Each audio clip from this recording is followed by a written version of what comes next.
국제정치는 때때로 큰 소리 없이 방향을 바꿉니다. 2025년의 한미 협상 결과도 그런 사례 가운데 하나입니다. 핵잠 승인이라는 상징적 결정, 그리고 그 뒤에 놓인 전략적 이해관계들, 표면적으로는 빠르게 진행된 합의처럼 보이지만 그 이면에는 긴 준비와 복잡한 조율이 존재했습니다. 오늘은 이 사건을 하나의 정책 변화로 바라보겠습니다. 그 전에 여러분의 단 1초 구독과 좋아요는 영상 제작에 큰 힘이 됩니다. 바로 들어갑니다. 고이즈미 신지로 일본 방위상은 2025년 11월 초부터 여러 공식 석상과 방송에서 핵추진 잠수함 도입에 대해 공개적으로 언급하며 한국과 호주가 이미 핵추진 잠수함을 보유하거나 도입을 추진하는 상황에서 일본도 핵동력 잠수함 보유를 논의하는 것이 당연한 수순이라고 밝혔습니다.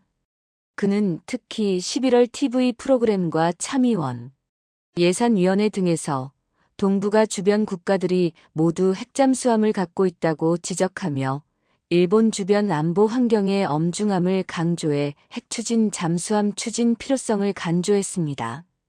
도쿄 정가는 술렁였고 언론들은 동북아 군비 경쟁 신호탄이라며 떠들어댔습니다. 하지만 이 당연하다는 말 속에는 치명적 오류가 숨어 있었어요. 그 오류를 이해하려면 이틀 뒤 발표된 문서 한 장을 봐야 했습니다. 2025년 11월 13일 백악관 홈페이지에 팩트시트가 올라왔습니다. 미국은 대한민국의 핵추진 공격형 잠수함 건조를 승인했다. 단 한 문장이었지만 이 문장이 나오기까지 걸린 시간은 60년이었습니다. 1958년 영국 이후 67년 만에 미국이 동맹국에게 내준 승인이었죠. 호주는 2021년 오커스로 잠수함을 구매하기로 했지만 한국은 건조였습니다. 직접 만든다는 뜻이었어요. 서울 용산 대통령실에서 이재명 대통령이 직접 브리핑에 나섰습니다.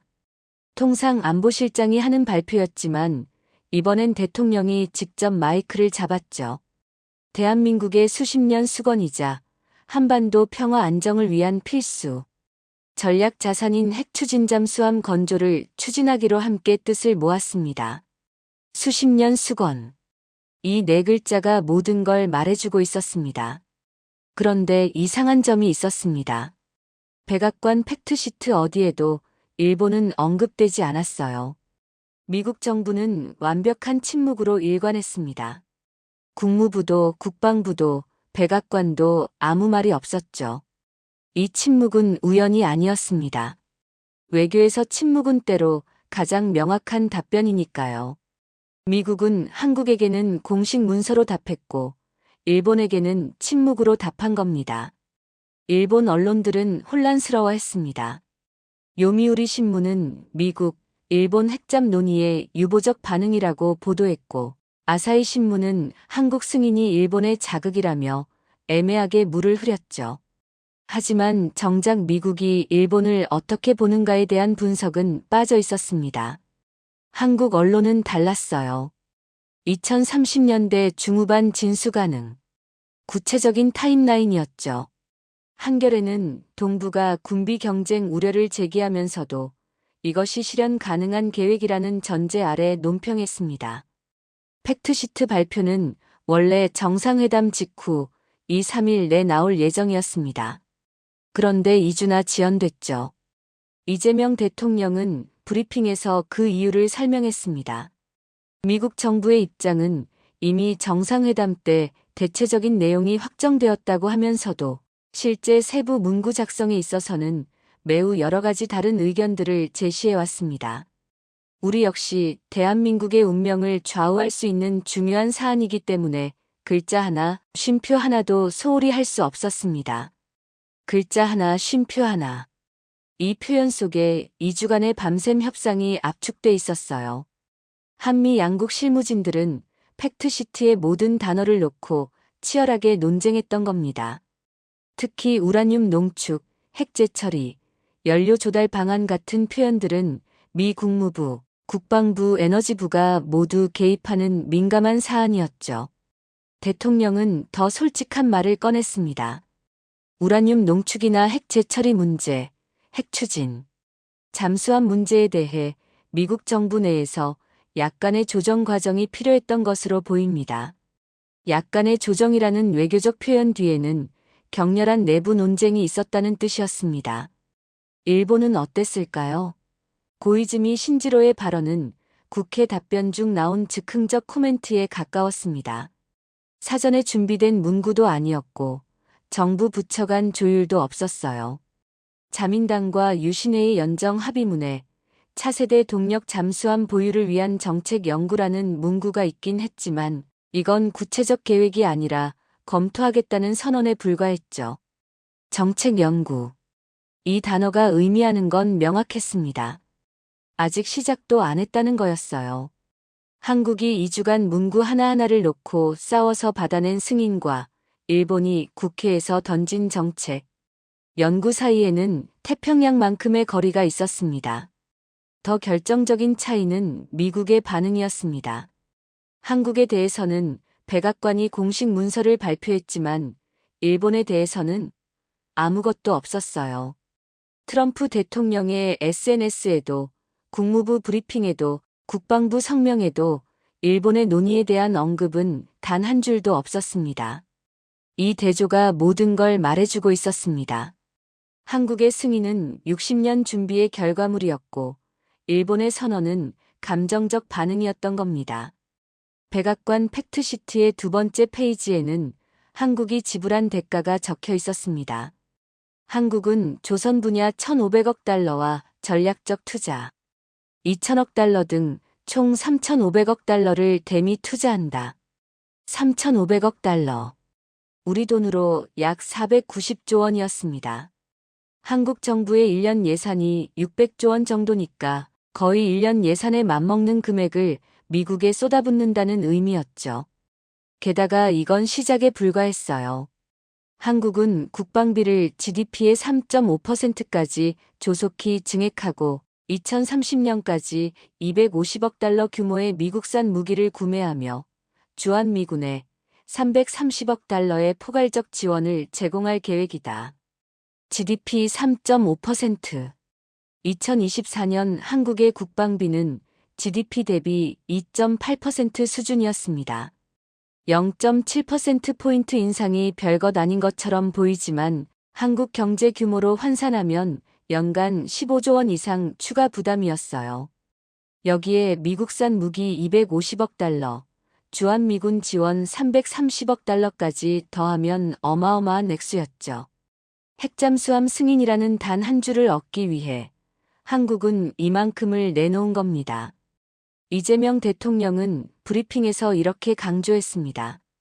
우리 경제가 충분히 감내할 수 있는 범위 내에서 상업적 합리성이 있는 프로젝트에 한해 투자를 진행한다는 점을 양국 정부가 확인했습니다. 감내할 수 있는 범위라는 표현이 씁쓸했어요. 감내한다는 건 편하지 않다는 뜻이니까요. 대통령은 계속 말했습니다. 원금 회수가 어려운 사업에 투자를 빙자한 사실상 공여가 이루어지는 것 아니냐는 일각의 불신과 우려를 확실하게 불식시켰습니다. 이 문장은 중요했습니다. 3,500억 달러가 그냥 갖다 바치는 돈이 아니라 투자 형태로 회수 가능하다는 걸 강조한 거였죠. 하지만 과연 그럴까요? 조선소 투자야 그렇다 쳐도 무기 구매 250억 달러는 순수 지출이었고 주한미군 지원 330억 달러 역시 돌려받을 수 없는 돈이었습니다. 팩트시트에는 또 다른 문구가 있었습니다. 한국의 연간 대미 투자액은 200억 달러를 초과하지 않도록 한다. 상한선을 둔 거였어요. 이것도 한국 측이 2주간 버티며 관철시킨 조항이었습니다. 상한이 없었다면 미국이 요구하는 대로 매년 투자액이 늘어날 수 있었죠. 관세 문제는 어땠을까요? 미국은 한국산 자동차, 자동차 부품, 원목 목재 제품 등에 대한 무역 확장법 232조 관세를 15%로 낮춘다. 원래 25%였습니다. 10%포인트 낮춘 거죠. 한국 자동차 업계는 환호했지만 이것도 공짜가 아니었어요. 15%는 여전히 높은 관세였고 미국이 앞으로 발표할 의약품, 관세도 15%를 넘지 않게 한다는 게 전부였습니다. 반도체는 더 애매했습니다. 미국 정부가 검토 중인 반도체 관세의 경우 앞으로 미국이 다른 나라와 체결할 합의보다 불리한 대우를 받지 않도록 했다. 이때 비교 대상이 되는 국가는 반도체 교역량이 한국 이상인 국가로 한정했다. 이게 무슨 뜻일까요? 한국보다 반도체를 더 많이 수출하는 나라는 대만 정도밖에 없었습니다. 즉, 대만이 받는 조건보다 나쁘지 않게 해준다는 거였죠. 얼핏 좋아 보이지만 역으로 말하면 대만이 10% 관세를 받으면 한국도 10%를 내야 한다는 의미였어요. 결국 한국은 막대한 투자와 국방비 증액을 약속하고 그 대가로 관세를 약간 낮추고 핵잠수함 건조를 승인받은 겁니다. 공짜는 없었던 거죠. 일본은 어떤 대가를 준비했을까요? 아무것도 없었습니다. 고이즈미 방위상이 논의하겠다고 말했을 때 그는 예산안을 제시하지 않았어요. 미국에 얼마를 투자할 것인지, 국방비를 얼마나 늘릴 것인지, 미국산 무기를 얼마나 살 것인지에 대한 언급이 전혀 없었죠. 일본의 방위비는 2025년 기준 약 8조 엔 약 73조 원이었습니다. GDP 대비 1.6% 수준이었죠. 기시다 내각 때 5년간 43조 엔으로 증액하겠다고 밝혔지만 이것도 연평균 GDP 대비 2% 미만이었어요. 한국이 약속한 3.5%와는 비교도 안 되는 수준이었습니다. 대미 투자는 일본은 최근 몇 년간 미국에 대규모 투자를 해왔지만 핵잠수함과 연계된 특정 패키지는 없었어요. 자민당 합의문 어디에도 미국에 얼마를 투자하고 그 대가로 핵잠수함을 논의한다는 식의 거래 구조가 없었던 겁니다. 일본은 그저 한국이 받았으니 우리도 받을 수 있다고 믿었을 뿐이었습니다. 하지만 국제 정치는 선의로 돌아가지 않았어요. 특히 미국은 더더욱 그랬죠. 팩트시트에는 더 흥미로운 문구가 있었습니다. 미국은 한미 원자력 협정과 미국의 법적 요건을 준수하는 범위 내에서 한국이 평화적 목적의 우라늄 농축 및 사용 후액 연료 재처리 절차를 진행하는 것을 지지한다. 지지한다 서포츠. 이 단어가 핵심이었습니다. 승인 어프로브이 아니라 지지 서포트였어요. 차이가 뭘까요? 승인은 해도 된다는 허가이고 지지는 추진하는 걸 응원한다는 의미였죠. 법적 구속력이 다른 겁니다. MBC 기자가 대통령실 브리핑에서 물었습니다. 최종 권한 부여가 아닌 절차적 지지가 어떤 의미입니까? 산업부 고기자가 답했습니다. 한미 원자력 협정을 개정한 것도 아니고 예나 지금이나 조건은 같다고 볼 수 있습니다. 우라늄 농축과 재처리는 지난 2015년 개정된 협정에 따르면 미국의 허가가 있으면 지금도 가능합니다. 다만 세부 사항은 고위급 위원회를 통해 결정하는 절차가 필요한데 2018년 이후 고위급 위원회가 중단됐었죠. 이번에 재개를 이끌어낸 게 변화입니다. 즉, 당장 농축이 허가된 게 아니라 논의할 수 있는 테이블을 다시 연 거였어요. 한국은 앞으로 고위급 위원회에서 미국을 설득해야 했고 기술적 법적 검토를 통과해야 했으며 IAEA 승인도 받아야 했습니다. 갈 길이 멀었던 겁니다. 핵잠수함 건조 장소 문제도 복잡했습니다. 트럼프 대통령은 지난달 정상회담 직후 SNS에 이렇게 썼습니다. 한국은 미국 필라델피아 조선소에서 핵추진 잠수함을 건조하게 될 것이다. 필라델피아 조선소는 하나오션이 인수한 곳이었죠.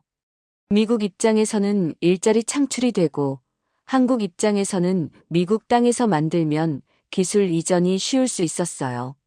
하지만 한국 정부의 입장은 달랐습니다. 신원식 안보실장은 브리핑에서 명확히 말했습니다. 정상회담 논의는 처음부터 끝까지 한국에서 건조하는 것을 전제로 진행했습니다. 건조 위치에 대해서는 일단 정리됐다고 봅니다. 팩트시트에는 건조 장소가 명시되지 않았어요. 이건 의도적인 모호함이었습니다. 미국은 필라델피아를 원하고 한국은 거제나 울산을 원했죠. 이 문제는 앞으로 양국이 계속 협상해야 할 사안이었던 겁니다. 기술 보안 문제도 있었습니다. 핵 추진 시스템은 최고 군사기밀이었어요. 이걸 미국 밖으로 가져가는 건 미국 법상 엄청난 절차가 필요했죠. 반대로 한국 입장에서는 자국 영토에서 만들어야 기술이 내재화되고 보안도 확실히 지킬 수 있었습니다.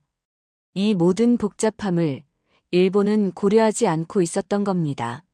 한국 해군이 2025년 11월 기준 보유한 디젤 전기 추진 잠수함은 총 약 18척 내외이며 구체적으로는 장보고급 잠수함과 손원 1급 잠수함이 포함되어 있습니다. 다만 장보고급 일부는 퇴역 진행 중이죠.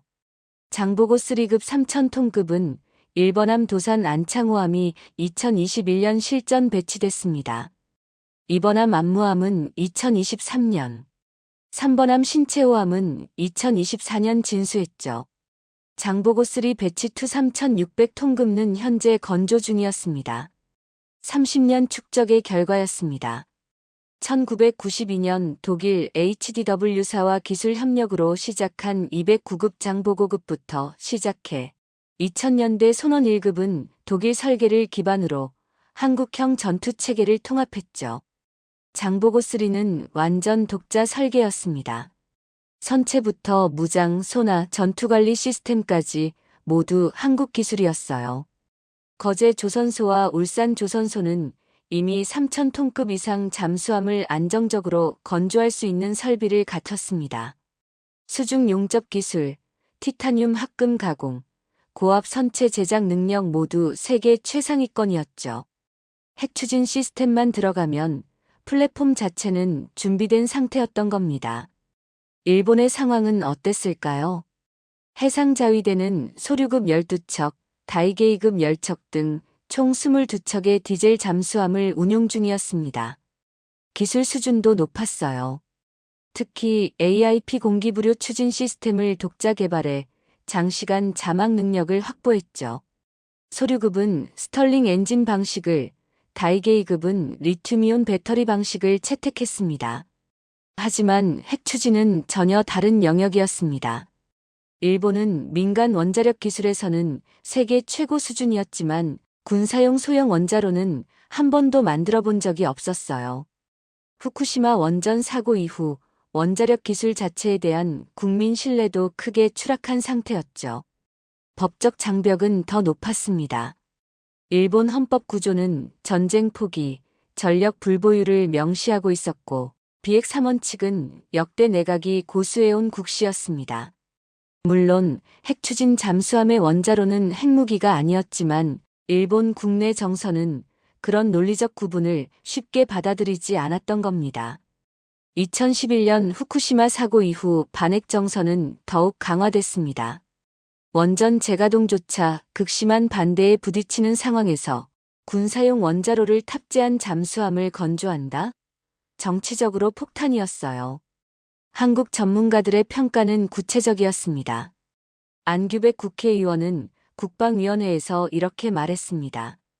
핵잠수함은 10년보다 단축된 기간에 건조 가능합니다. 그는 해군 참모차장 출신으로 30년 이상 해군에서 복무한 인물이었죠. 그의 발언은 근거가 있었습니다. 우리는 이미 3,600톤급 재래식 잠수함을 건조하고 있고 선체 기술은 완성 단계입니다. 핵 추진 시스템만 통합하면 되는 상황이죠. 국방연구원 유지윤 박사는 조금 더 신중했습니다. 핵연료 조달 방식과 책임 소재, 핵 추진 체계 기술 이전 범위 등이 난제입니다. 승인과 실제 건조 사이에는 상당한 기술적 법적 장벽이 있습니다. 그의 지적은 정확했어요. 고농축 우라늄을 누가 어떻게 공급할 것인지, 원자로 설계를 미국이 넘겨줄 것인지, 아니면 공동 개발할 것인지, 방사능 관리 책임은 누가 질 것인지 모두 앞으로 풀어야 할 숙제였던 겁니다. 하지만 중요한 건 이런 논의가 가능해졌다는 사실이었습니다. 한국은 이제 기술적 세부 사항을 협의할 자격을 얻었던 거죠. 일본 전문가들의 반응은 혼란스러웠습니다. 도쿄의 한방위 전문가는 니혼게이자이 신문 인터뷰에서 이렇게 말했습니다. 한국의 핵잠수함 승인은 동북아 전략 환경의 게임 체인저입니다. 하지만 일본이 실제로 핵추진 잠수함을 보유하려면 헌법 해석 변경, 막대한 예산 확보, 미국과의 기술 협력 합의 등 넘어야 할 산이 너무 많습니다. 솔직한 평가였습니다.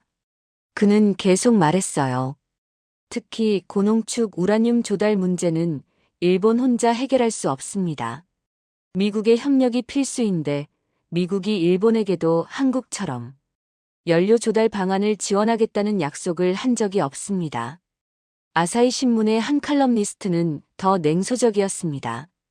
일본 정부는 논의라는 단어로 모든 걸 회피하려 합니다. 구체적 계획도 없이 선언만 하는 건 국민을 기만하는 것입니다. 한국은 미국과 수십 년간 협의해온 결과를 받아냈는데 우리는 하루아침에 우리도라고 외치는 게 전부입니까? 정확한 지적이었습니다. 한국이 60년 준비한 것을 일본은 60일도 준비하지 않았던 거죠. 한국 조선업계의 반응은 들떠 있었습니다. 하나오션 관계자는 언론 인터뷰에서 이렇게 말했습니다. 우리는 이미 필라델피아 조선소를 인수했고 국내 거제울산 조선소는 세계 최고 수준의 설비를 갖췄습니다. 어디서 건조하든 기술적으로 문제 없습니다. 자신감이 묻어났어요. HD 현대중공업 역시 긍정적이었습니다. 장보고3 건조 경험이 있고 대형 선체 제작 능력은 검증됐습니다. 핵추진 시스템 통합은 새로운 도전이지만 충분히 가능합니다. 실제로 한국 조선소들은 LNG 운반선, 초대형 유조선, 해양 플랜트 등 고난이도 선박을 수십 년간 건조해 왔습니다. 복잡한 배관 시스템, 정밀 용접, 품질 관리 능력 모두 세계 최상위권이었죠. 핵추진 시스템이라는 새로운 변수가 추가될 뿐, 기본 플랫폼은 이미 익숙한 영역이었던 겁니다. 일본 조선업계는 어땠을까요? 미쓰비시 중공업과 가와사키 중공업은 해상자위대 잠수함을 독점 공급해왔습니다. 기술력도 뛰어났죠. 하지만 핵추진 잠수함은 한 번도 만들어 본 적이 없었어요.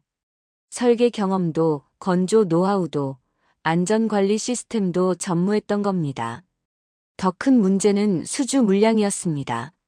일본 방위성은 연간 12척씩 디젤 잠수함을 발주하는데 이것만으로도 두 조선소가 풀가동 상태였어요. 여기에 핵추진 잠수함이라는 완전히 새로운 프로젝트를 추가하려면 막대한 투자와 인력 확충이 필요했죠. 한 일본 방위산업 전문가는 익명으로 말했습니다. 핵잠수함 건조는 국가 프로젝트 수준입니다. 조선소 혼자 할 수 있는 일이 아니에요. 정부가 수십조 엔을 투입하고 기술진을 양성하고 미국과 포괄적 협약을 맺어야 가능합니다. 지금 일본 정부가 그런 준비를 하고 있나요? 전혀 아닙니다. 냉정한 현실 인식이었습니다. 국제 전문가들의 시각은 더 냉담했습니다. 미국 전략국제문제연구소 CSIS의 한 연구원은 보고서에서 이렇게 썼습니다. 한국의 핵잠수함 건조 승인은 미국의 전략적 판단 결과입니다. 한국은 조선 능력, 방위산업 기반, 대미 투자 약속 등을 패키지로 제시했고 미국은 이를 받아들였습니다. 일본은 어떤 패키지를 제시할 수 있습니까? 날카로운 질문이었습니다. 일본은 아직 미국에 아무것도 제안하지 않았거든요. 영국 왕립국제문제연구소 채텀하우스의 분석도 비슷했습니다.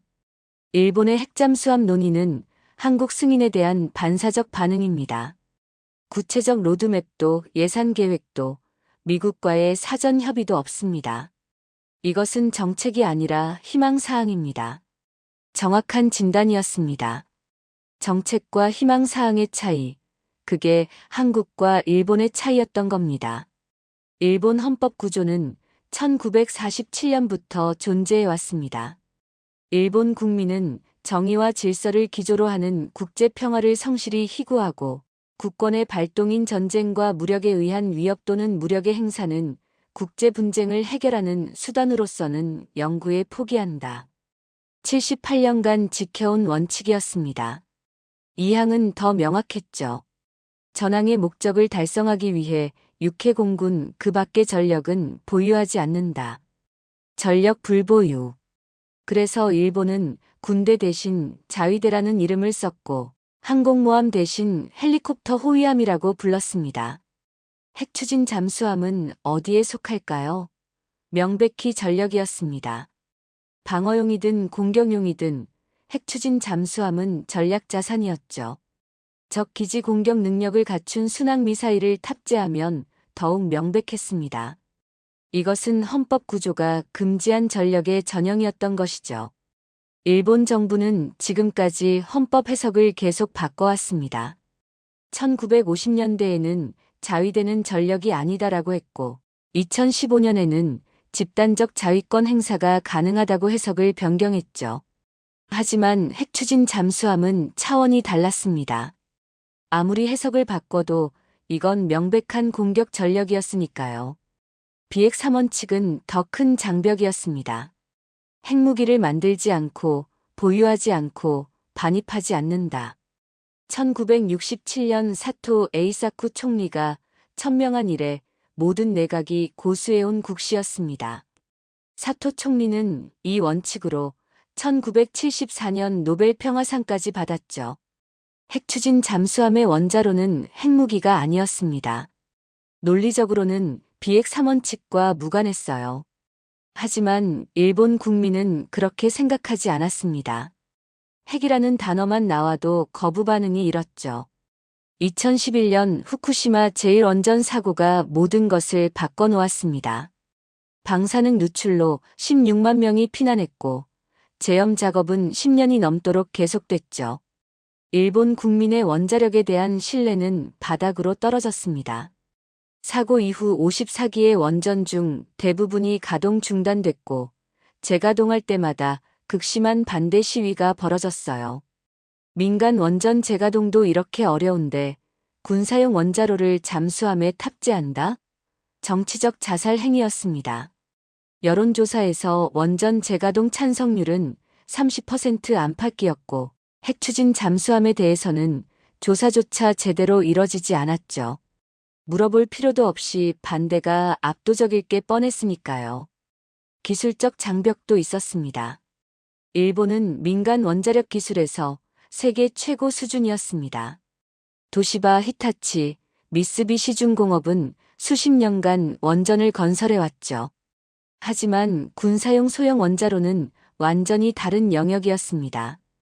핵추진 잠수함의 원자로는 크기가 작고 출력이 높으며 수십 년간 교체 없이 작동해야 했습니다. 방사선 차폐 기술, 고농축 우라늄 처리, 냉각 시스템 설계 모두 민간 원전과 차원이 달랐죠. 미국, 러시아, 영국, 프랑스, 중국 5나라만 보유한 기술이었습니다. 일본이 독자 개발할 수 있을까요? 이론적으로는 가능했습니다. 기초과학 수준이 높고 원자력 연구기관도 많았으니까요. 하지만 현실적으로는 불가능했습니다. 첫째, 시간이 너무 오래 걸렸어요. 최소 2030년은 필요했습니다. 둘째, 비용이 천문학적이었죠. 수십조 엔 단위의 투자가 필요했습니다. 셋째, 법적 제약이 있었어요. 군사용 핵기술 개발은 IAEA 감시 대상이었고 일본은 이미 핵확산금지 조약 NPT 체약국이었습니다. 그렇다면 미국에서 기술을 받아올까요? 그것도 쉽지 않았습니다. 미국은 핵추진 기술을 극도로 엄격하게 통제했어요. 영국에게만 1958년 기술 이전을 해줬고 그 후 67년간 단 한 나라에게도 주지 않았죠. 호주조차 기술 이전이 아니라 완제품 구매였습니다. 미국 국내법 문제도 복잡했습니다. 팩트시트에는 이런 문구가 있었습니다. 조선 분야 실무 협의체를 통해 협력을 진전시키기로 하고 한국 내 잠재적 미국 선박 건조를 포함한다. 이것을 실현하려면 미국 존스법 존즈 액트과 번스 톨레펀스법 개정이 필요했죠. 존스법은 1920년부터 시행된 법으로 미국 연안 운송은 반드시 미국에서 건조된 선박으로만 해야 한다고 규정했습니다. 번스 톨레펀스법은 미 해군 함정 건조를 미국 조선소로 한정하는 법이었죠. 이 두 법은 미국 조선업 보호를 위해 100년 넘게 유지되어 온 철옹성 같은 규정이었습니다. 한국은 이 벽에 구멍을 냈습니다. 한국 내에서 미 해군 함정 건조 가능성을 모색한다는 문구를 팩트시트에 집어넣은 것이죠. 물론 당장 실현되는 건 아니었어요. 미 의회가 법을 개정해야 했고, 그건 엄청난 정치적 저항을 뚫어야 하는 일이었습니다. 하지만 적어도 논의 테이블에는 올라간 것이죠. 일본은 이런 논의조차 시작하지 못했습니다. 미국과 조선업 협력에 대한 구체적 제안도, 법 개정 요구도, 투자 패키지도 없었던 것이죠. 정치적 현실은 더 가혹했습니다. 일본 국회에서 핵추진 잠수함 예산안이 통과될 수 있을까요? 자민당은 집권당이지만 단독 과반이 아니었습니다. 유신회와 연정을 구성한 상태였죠. 야당인 입헌민주당, 공산당, 사민당은 모두 반핵 성향이 강했습니다.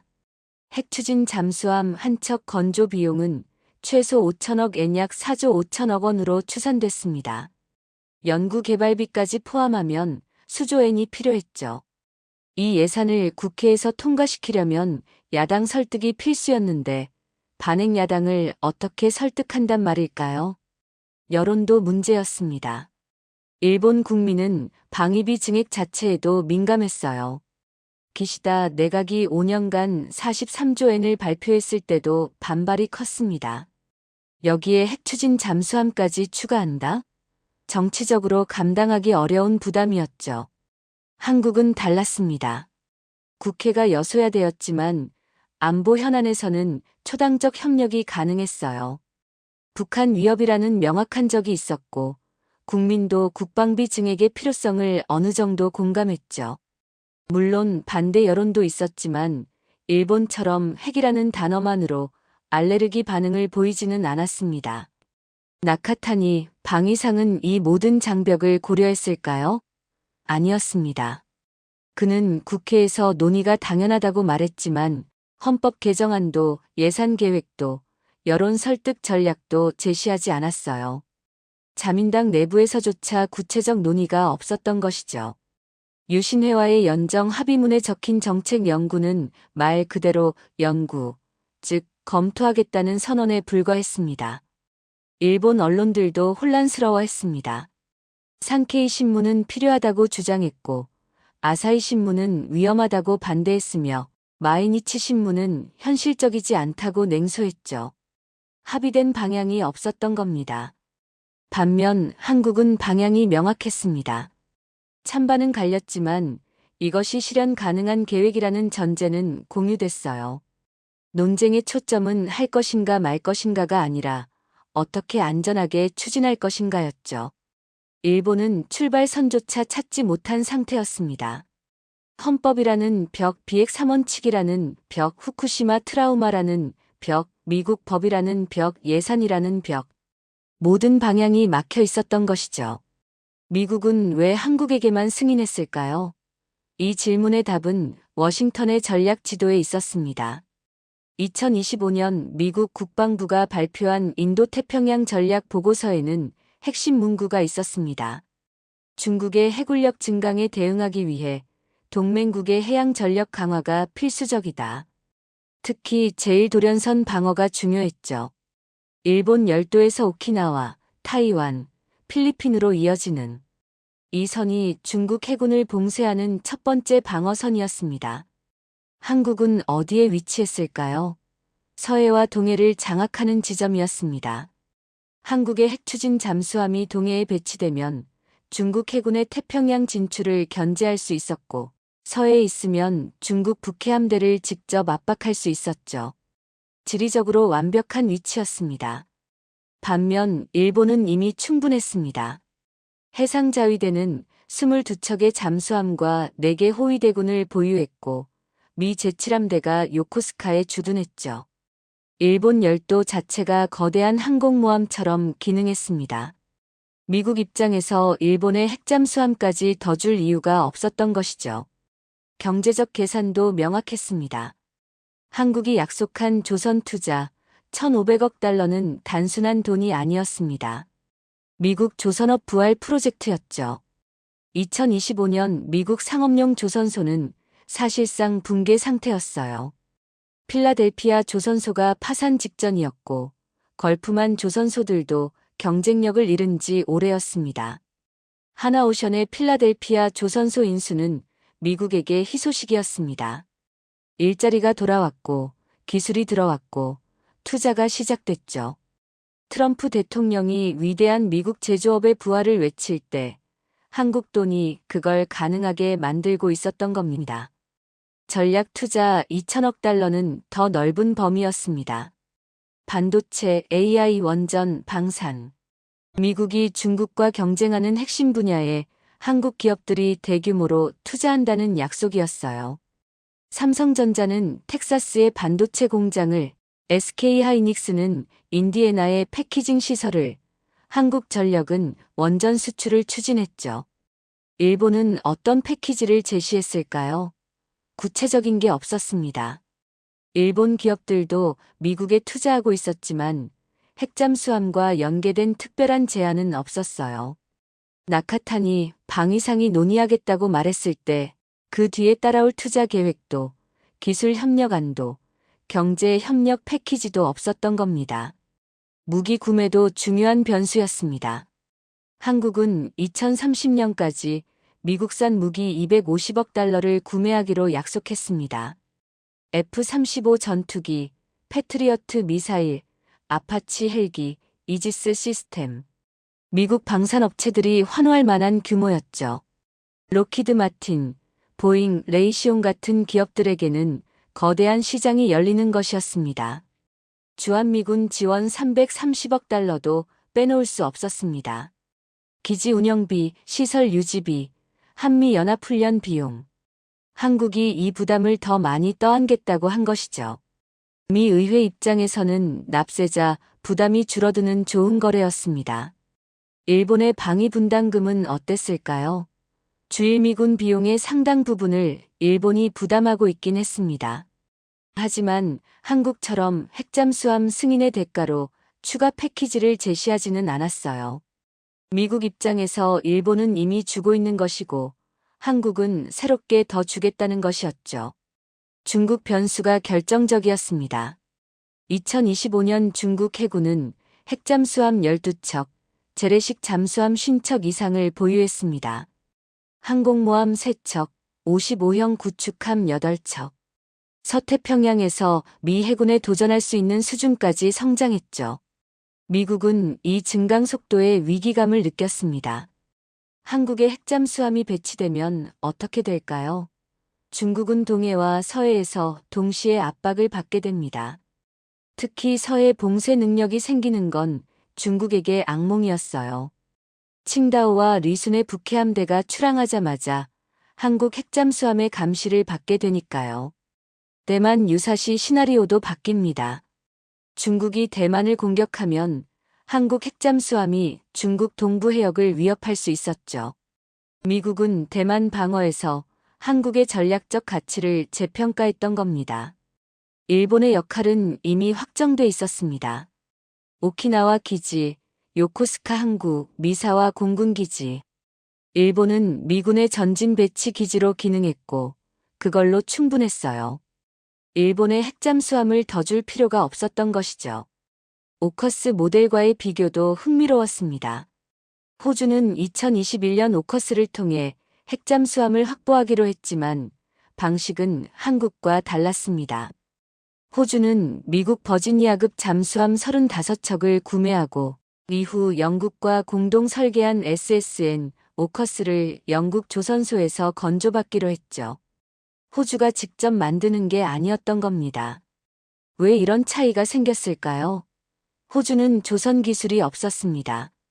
대형 군함 건조 경험도 부족했고 조선소 설비도 낙후됐죠. 미국과 영국은 호주에게 기술을 줄 수 없었고 그래서 완제품 판매로 결정한 것이었습니다. 한국은 조선 능력이 검증됐습니다. 3,600톤급 잠수함을 건조하고 LNG선과 항공모함급 선박을 만드는 나라였죠. 미국은 한국에게 건조를 승인할 수 있었던 겁니다. 물론 핵추진 시스템은 미국 기술을 쓰겠지만 플랫폼은 한국이 만들 수 있었어요. 일본의 조선 기술도 뛰어났습니다. 하지만 미국은 일본에게 제안하지 않았죠. 왜일까요? 필요가 없었으니까요. 일본은 이미 미국의 든든한 동맹이었고 추가 인센티브를 줄 이유가 없었던 것이죠. 워싱턴 싱크탱크들의 분석은 냉정했습니다. 전략국제문제연구소 CSIS 보고서는 이렇게 썼습니다. 한국의 핵잠수함 승인은 미국의 전략적 필요에서 나온 결정이다. 한국은 중국 견제의 핵심 거점이며 대규모 경제 투자를 약속했다. 일본은 이미 충분히 기여하고 있으므로 추가 지원이 불필요하다. 랜드 연구소의 분석도 비슷했습니다. 미국은 동맹에 공짜로 주지 않는다. 한국은 490조 원 규모의 투자 패키지와 국방비 증액을 약속했고 그 대가로 핵잠수함 승인을 받았다. 일본이 같은 걸 원한다면 같은 수준의 대가를 준비해야 한다. 브루킹스 연구소는 더 직설적이었습니다. 일본의 우리도 요구는 전략적 근거가 없다. 미국은 필요에 따라 움직이지 동맹의 질투심을 달래주지 않는다. 맞는 말이었습니다. 국제 정치는 감정으로 돌아가지 않았어요. 필요와 이익, 전략과 거래로 움직였죠. 미 의회의 반응도 주목할 만했습니다. 상원군사위원회는 한국 핵잠수함 승인을 환영했습니다. 공화당 의원들은 한국의 투자가 미국 일자리를 창출한다며 지지했고 민주당 의원들도 중국 견제에 도움이 된다며 찬성했죠. 초당적 합의였습니다. 반면 일본의 핵잠수함 논의에 대해서는 언급조차 없었습니다. 미 의회는 관심이 없었어요. 일본이 구체적 제안을 하지 않았으니 논의할 게 없었던 겁니다. 하원 외교위원회 한 보좌관은 언론에 이렇게 말했습니다. 한국은 패키지를 가져왔고 우리는 그걸 검토했습니다. 일본은 아무것도 안 가져왔어요. 뭘 논의하라는 건가요? 냉정했지만 사실이었습니다. 결국 미국의 계산은 단순했습니다. 한국에게는 세 가지가 있었습니다. 중국을 견제할 전략적 위치, 3,500억 달러라는 경제적 대가, 그리고 세계 최고 수준의 조선 기술이었죠. 미국은 이 세 가지를 받고 승인을 내줬습니다. 일본은 어땠을까요? 이미 충분히 기여하는 동맹이었고 추가로 제시한 패키지도 없었으며 미국 입장에서 굳이 더 줄 필요성도 낮았습니다. 나카타니 방위상이 우리도 논의하겠다고 말했을 때 워싱턴은 이렇게 물었을 겁니다. 그래서 당신들은 우리에게 뭘 줄 건데? 그 질문에 대한 답이 없었기에 그래서 미국은 침묵했던 것이죠. 2025년 11월 14일 한미 팩트시트 발표와 동시에 베이징이 움직였습니다. 중국 외교부 대변인 마오닝은 정례 브리핑에서 즉각 반응했습니다. 일부 국가들이 영내 군비 경쟁을 부추기고 있다. 이는 지역 평화와 안정에 도움이 되지 않는다. 한국을 직접 거명하지는 않았지만 누구를 겨냥한 발언인지는 명백했죠. 인민일보는 당일 저녁 사설을 냈습니다. 한반도 핵잠수함 개발은 동북아 전략 균형을 깨뜨리는 위험한 도발이다. 중국은 필요한 모든 조치를 취할 것이다. 필요한 모든 조치. 외교 언어에서 이보다 강한 경고는 없었습니다. 중국 해군의 대응은 더 직접적이었습니다. 동해함대와 북해함대가 서해와 동해에서 군사훈련을 강화했고 39어형 잠수함들이 한반도 주변 해역에 집중 배치됐죠. 말이 아니라 행동으로 보여준 겁니다. 우리도 가만히 있지 않겠다는 메시지였습니다. 한국의 핵잠수함 승인 하나가 12시간도 안 돼 동북아 전체를 뒤흔든 것이죠. 그런데 여기에 일본까지 가세했습니다. 일본 정부는 한국 발표를 지켜본 뒤 더욱 적극적으로 나왔습니다. 고이즈미 신지로 일본 방위상은 참의원 예산위원회에서 이렇게 말했습니다. 한국도 호주도 핵추진 잠수함을 보유하는 상황에서 일본이 이를 논의하는 것은 당연한 수순입니다. 나카타니 겐 전임 방위상에 이어 현직 방위상까지 같은 입장을 밝힌 거였죠. 더 놀라운 건 그 다음이었습니다. 일본 정부 대변인은 기자 질문에 이렇게 답했습니다. 비핵 3원칙 재검토 가능성을 완전히 배제하지는 않습니다. 78년간 지켜온 국시를 흔들 수 있다는 발언이었어요. 비핵 3원칙은 일본 전후 평화 정책의 상징이었습니다. 히로시마와 나가사키의 트라우마 위에 세워진 원칙이었죠. 그걸 배제하지 않는다고 말한 건 엄청난 변화였습니다. 한국의 핵잠수함 승인이 일본 정치권에 얼마나 큰 충격을 줬는지 알 수 있는 대목이었어요. 자민당 내부에서는 더 노골적인 목소리가 나왔습니다. 한중진 의원은 언론에 이렇게 말했습니다. 한국이 받았는데 일본이 못 받을 이유가 없다. 미국과 본격 협의에 들어가야 한다. 구체적 계획도 없이 미국의 침묵도 무시한 채 그저 우리도만 외치고 있었던 겁니다. 중국의 반응은 더욱 강경해졌습니다. 환구시보는 사설에서 이렇게 썼습니다. 한국에 이어 일본까지 핵잠수함을 추구한다면 중국은 핵잠수함 보유량을 현재의 3배 이상으로 늘려야 한다. 이는 불가피한 전략적 대응이다. 3배. 현재 12척을 36척으로 늘리겠다는 의미였습니다. 막대한 예산이 필요한 결정이었지만 중국은 주저하지 않을 분위기였어요. 한국과 일본의 핵잠수함을 포위 전략으로 받아들인 것이죠. 베이징 대학 국제관계학원의 한 교수는 더 직설적이었습니다. 미국은 동맹국들을 이용해 중국을 봉쇄하려 한다. 한국과 일본의 핵잠수함은 제1도련선 봉쇄의 일환이다. 중국은 이를 생존의 위협으로 간주할 것이다. 생존의 위협. 이 표현은 중국이 어떤 대응도 불사하겠다는 의미였습니다. 외교적 압박, 경제적 보복, 군사적 대응 모두 테이블 위에 올라온 거였죠. 북한도 기회를 놓치지 않았습니다. 노동신문은 논평을 통해 이렇게 썼습니다. 남조선 괴뢰들이 핵잠수함으로 우리를 위협하려 한다. 우리 역시 수중 핵 타격 능력을 강화할 것이다. 북한은 2023년부터 핵추진 잠수함 개발을 선언했고 2024년에는 건조 착수를 밝혔죠. 기술적으로는 북한이 한참 뒤처져 있었습니다. 소형 원자로 기술도 없고 고농축 우라늄 생산 능력도 제한적이었어요. 하지만 북한은 무리해서라도 밀어붙일 가능성이 높았습니다. 남조선이 가지는데 우리가 없을 수 없다는 논리였죠. 결과는 남북 핵잠수함 경쟁이었습니다. 한국이 2030년대 중반 진수를 목표로 하면 북한은 2030년대 후반이라도 만들겠다고 나설 겁니다. 품질이 떨어지더라도 위험하더라도 일단 만들고 보는 게 북한의 방식이었으니까요. 한반도는 또다시 군비 경쟁의 소용돌이에 빠지는 것이죠. 일본의 움직임이 상황을 더 악화시켰습니다. 자민당과 유신회는 핵잠수함 정책 연구를 본격화했습니다. 방위성 내부의 TF를 구성하고 미쓰비시 중공업과 가와사키 중공업의 기술 검토를 의뢰했죠. 구체적 계획은 없었지만 움직임만큼은 활발했습니다. 중국은 이를 직접적 도발로 받아들였습니다. 외교부 대변인은 정례 브리핑에서 이렇게 말했어요. 일본이 비핵 3원칙을 포기하고 핵잠수함을 추구한다면 이는 동북아 평화를 근본적으로 위협하는 행위다. 중국은 좌시하지 않을 것이다. 좌시하지 않는다.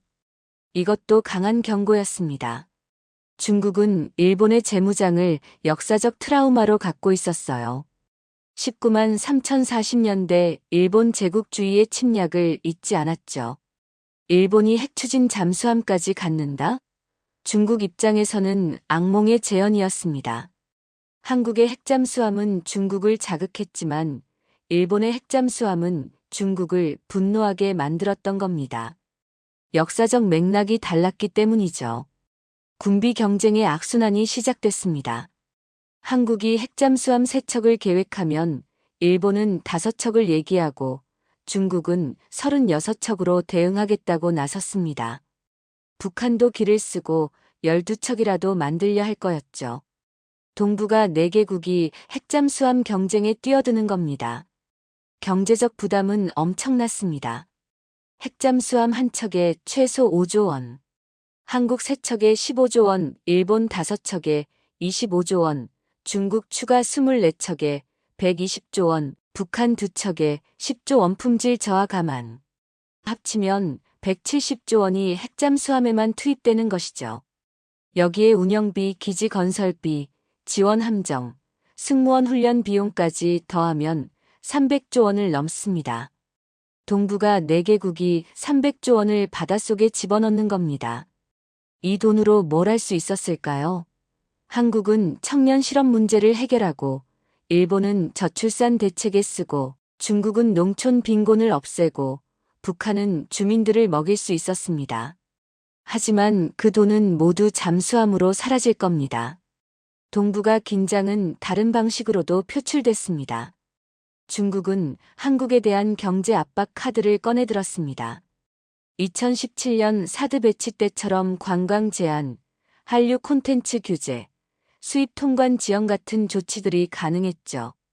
핵잠수함 추진을 멈추지 않으면 경제적 대가를 치를 것이라는 무언의 압박이었습니다. 일본에 대해서는 더 직접적이었습니다. 센카쿠 열도 중국명 다오 위다오 주변에 해경 함정을 증파했고, 동중국해 방공식별구역에서 전투기 활동을 강화했죠. 일본이 핵잠수함을 추구한다면 영토 분쟁에서 더욱 강경하게 나오겠다는 신호였습니다. 미국은 어떻게 반응했을까요? 표면적으로는 조용했습니다. 한국의 핵잠수함은 승인했지만 동북아 군비 경쟁에 대해서는 논평하지 않았어요. 사실 미국 입장에서는 나쁘지 않은 상황이었습니다. 동맹국들이 자체 국방비를 늘리고 중국과 대치하면서 미국의 전략적 부담은 줄어들었으니까요. 하지만 장기적으로는 미국도 위험을 감수해야 했습니다. 동북아가 불안정해지면 미 칠함대도 더 많은 자원을 투입해야 했고, 자칫 우발적 충돌이 일어나면 미국도 개입해야 했죠. 통제 가능한 긴장과 통제 불가능한 충돌 사이의 경계는 생각보다 얇았습니다. 모든 것의 시작은 한국의 준비였고, 악화는 일본의 질투였습니다. 한국은 60년을 준비하고 490조 원을 내놓고 미국과 치밀하게 협상해서 승인을 받았습니다. 전략적 필요성이 있었고, 기술적 준비가 됐고, 외교적 절차를 밟았죠. 이것은 계산된 행동이었습니다. 일본은 달랐습니다. 준비도 없이, 대가도 제시하지 않고, 미국의 침묵도 무시한 채 우리도라고 외쳤어요. 이것은 감정적 반응이었습니다. 질투였던 거죠. 한국의 계산된 행동은 중국을 자극했지만 일본의 감정적 반응은 중국을 분노하게 만들었습니다. 한국 혼자였다면 관리 가능했을 긴장이 일본까지 가세하면서 통제 불가능한 군비 경쟁으로 번진 것이죠. 일본의 우리도가 만든 나비 효과였습니다. 준비 없는 선언이 지역 전체를 위험에 빠뜨린 겁니다. 동맹은 우정이 아니었습니다. 한국과 미국은 70년 동맹입니다. 6.25 전쟁을 함께 치렀고 주한미군이 주둔하며 연합훈련을 해마다 실시하죠. 혈맹이라고들 말합니다. 하지만 핵잠수함 승인을 받는데 한국이 내놓은 건 무엇이었을까요? 조선투자 1,500억 달러, 전략투자 2,000억 달러, 미국산 무기 구매 250억 달러, 주한미군 지원 330억 달러, 국방비 GDP 3.5% 증액. 우리 돈으로 환산하면 490조 원이 넘었습니다. 이것이 70년 동맹의 현실이었습니다. 우정으로는 한 줄도 얻을 수 없었던 겁니다. 이재명 대통령은 브리핑에서 이렇게 말했습니다. 이게 우리가 가지지 못한 것들을 새롭게 얻어내기 위한 능동적 협상이 아니고 상대의 요구에 의해 어쩔 수 없이 손실을 최소화해야 되는 비자발적 협상이었다고요. 비자발적 협상. 한국은 원에서 490조 원을 내놓은 게 아니었습니다. 미국이 요구했고 안 주면 관세 폭탄을 맞을 상황이었으며 거부하면 동맹 관계 자체가 흔들리고 있었죠. 그 상황에서 한국은 최소한이라도 건지려 했고 그게 핵잠수함 승인이었던 겁니다. 강대국은 선심 쓰지 않습니다. 미국이 한국의 핵잠수함 건조를 승인한 건 호의가 아니었습니다. 계산이었죠. 중국을 견제하려면 한국이 필요했고 미국 조선업을 살리려면 한국 돈이 필요했으며 방산업체들을 먹여 살리려면 한국 시장이 필요했습니다.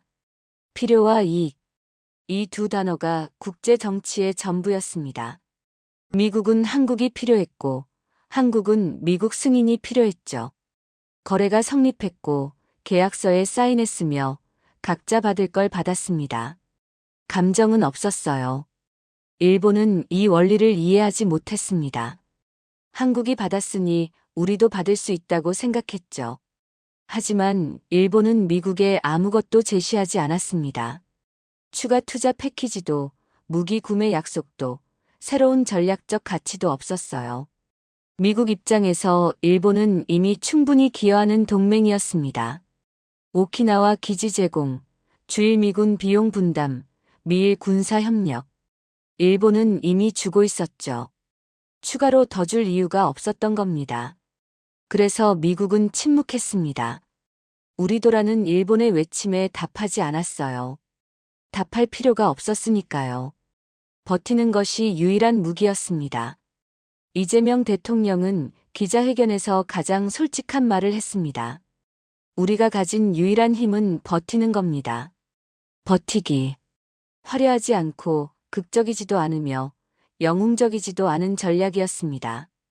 그저 시간을 끌고 양보를 최소화하고 상대가 먼저 지치기를 기다리는 것. 약소국이 강대국을 상대할 때 쓸 수 있는 거의 유일한 방법이었죠. 팩트시트 발표가 2주 지연된 이유가 여기 있었습니다.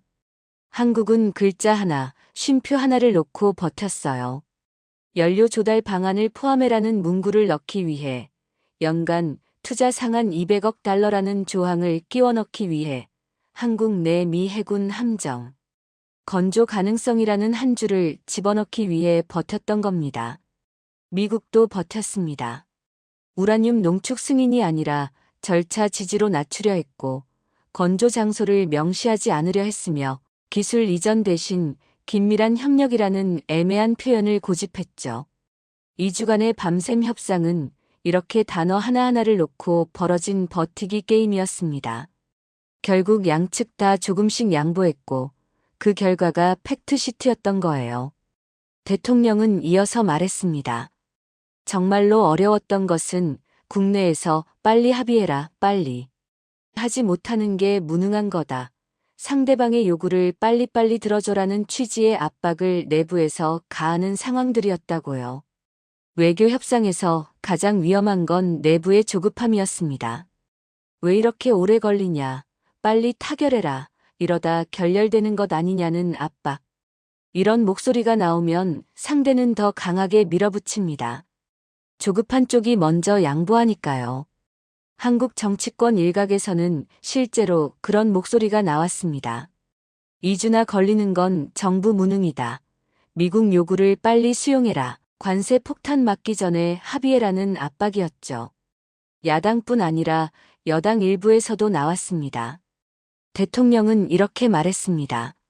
전면에서 강자와 국익을 지키기 위한 협상을 하는데 뒤에서 자꾸 발목을 잡거나 왜 요거를 빨리 안 들어주느냐라고 하는 것은 참 견디기 어려웠다고요. 앞에서는 미국과 싸우고 뒤에서는 국내 정치와 싸운 겁니다. 어느 쪽이 더 힘들었을까요? 대통령의 표정은 그 답을 말해주고 있었습니다. 일본은 버틸 필요조차 없었습니다. 나카타니 방위상과 고이즈미 방위상의 발언은 국회 답변이었습니다. 준비된 성명도 아니었고 정부 방침도 아니었으며 미국과 협의한 내용도 아니었어요. 그저 논의하겠다는 선언이었을 뿐이죠. 선언은 쉽습니다. 아무 대가도 없고 책임도 없으며 압박도 없으니까요. 실패해도 검토했지만 여건이 안 됐다고 하면 그만이었습니다. 성공하면 업적이 되고 실패해도 손해볼 게 없었죠. 한국은 달랐습니다. 490조 원을 내놓고 시작한 거였어요. 실패하면 돈만 날리고 아무것도 못 받는 겁니다. 그래서 한국은 2주간 버텨야 했고 글자 하나까지 신경 써야 했으며 모든 문구의 법적 구속력을 담으려 애썼던 거죠. 버티기의 무게가 달랐던 겁니다. 한국은 국운을 걸었고 일본은 말장난을 했던 거예요. 준비한 자만이 받습니다. 한국이 핵잠수함 승인을 받은 건 하루아침의 일이 아니었습니다. 1990년대 209급 잠수함 기술 도입부터 시작해 2000년대 214급 국산화를 2010년대 장보고3 독자 개발을 거쳤죠.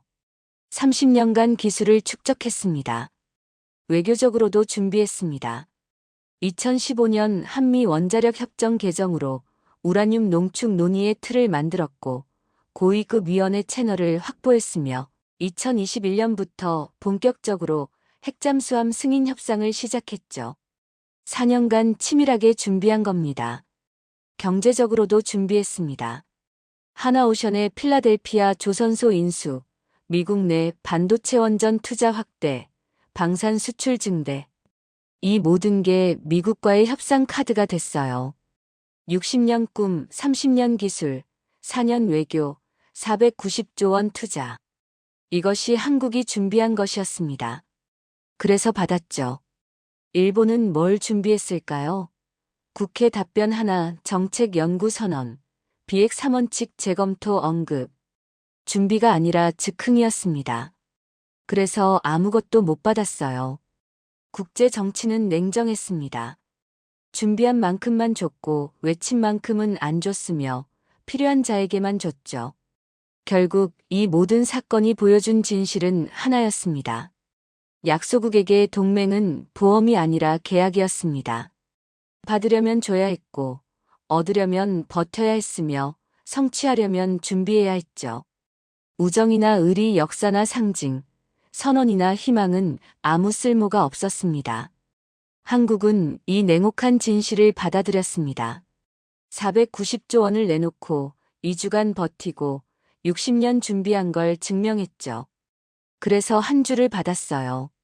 미국은 대한민국의 핵추진 공격형 잠수함 건조를 승인했다. 일본은 이 진실을 외면했습니다. 때가 없이 받으려 했고 버티지 않고 선언했으며 준비 없이 요구했죠. 그래서 아무것도 못 받았어요. 미국의 침묵만 돌아왔을 뿐이었습니다. 이재명 대통령은 마지막으로 이렇게 말했습니다. 늦었다고 호되게라도 질책하지 않기를 바랍니다. 2주가 늦은 게 아니었습니다. 60년이 걸렸던 거예요. 그리고 그 60년이 있었기에 한국은 지금 이 한 주를 받을 수 있었던 겁니다. 2025년 11월 14일 한국은 출발선에 섰습니다.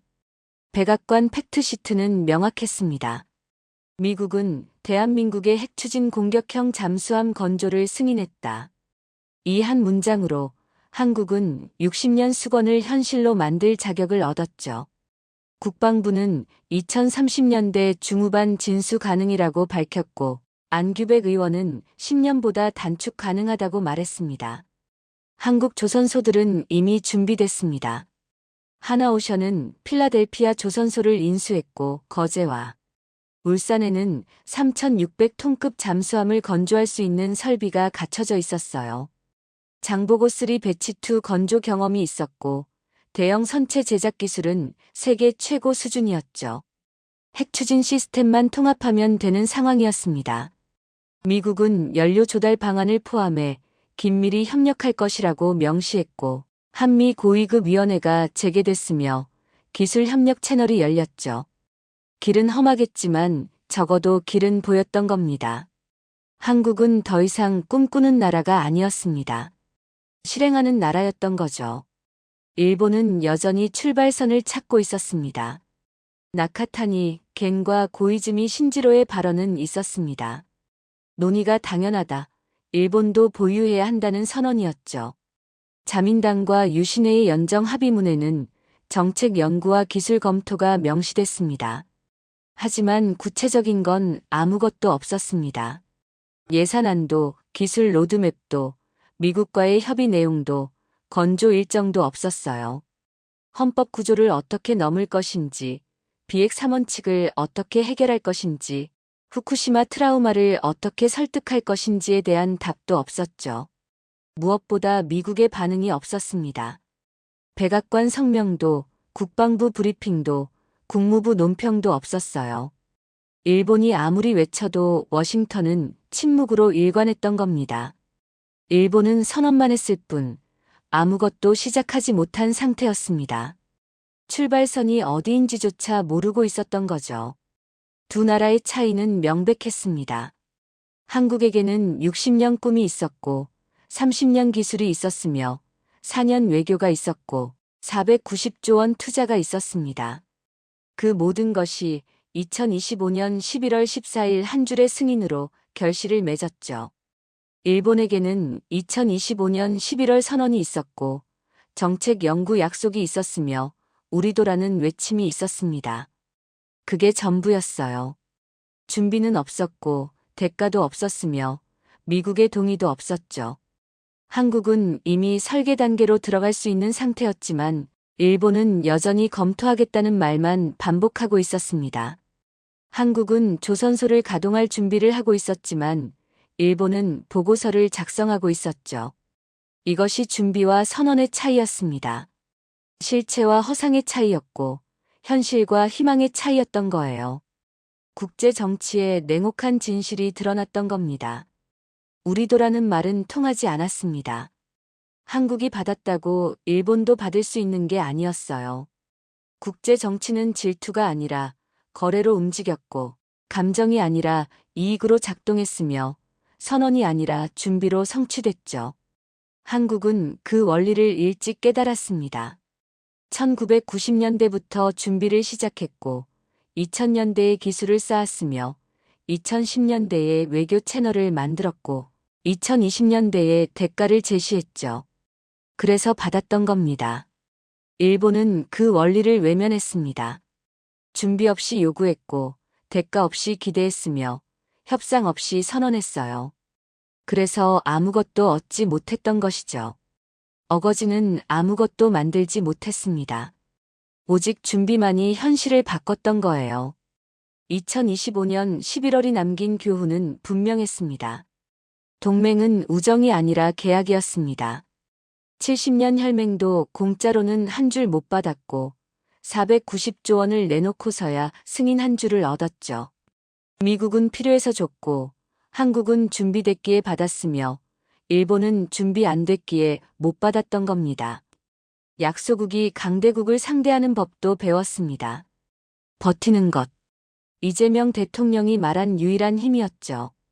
2주간 글자 하나, 쉼표 하나를 놓고 버텨서 조금이라도 더 나은 조건을 만들어냈던 겁니다.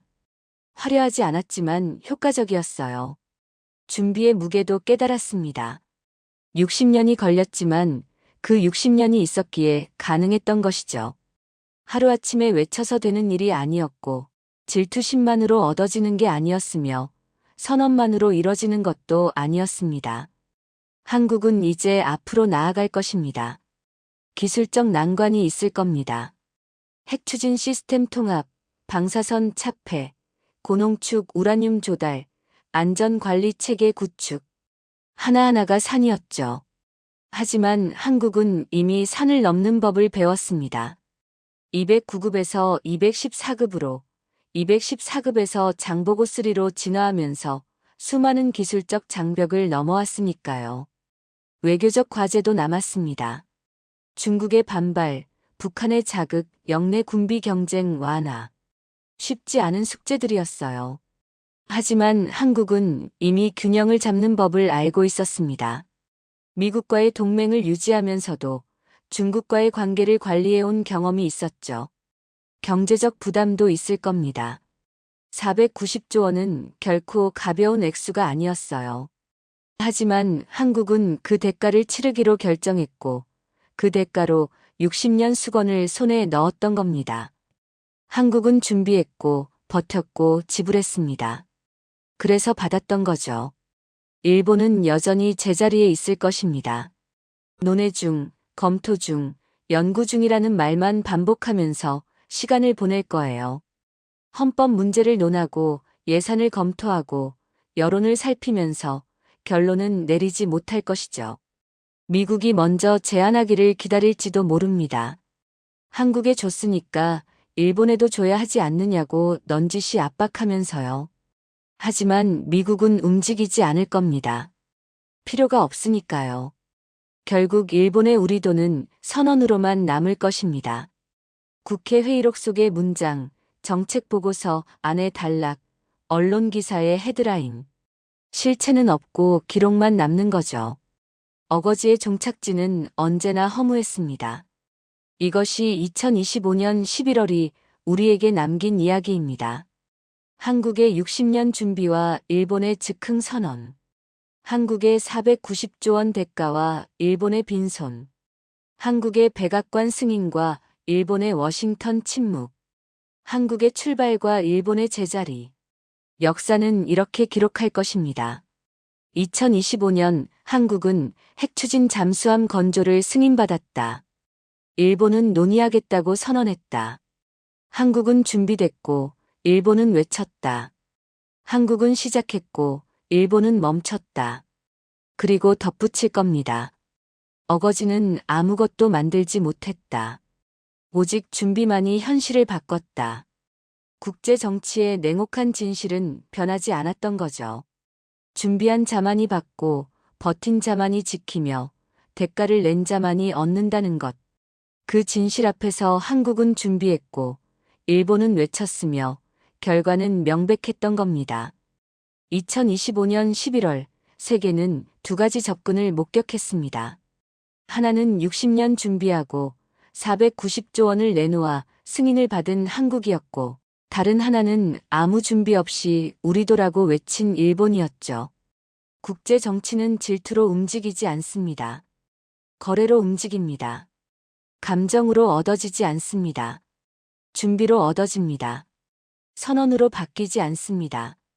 실행으로 바뀝니다. 한국은 이 진실을 받아들였고 일본은 외면했습니다. 결과는 명백했습니다. 한국은 출발선에 섰고 일본은 제자리에 머물렀던 거죠.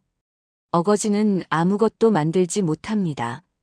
오직 준비만이 현실을 바꿉니다.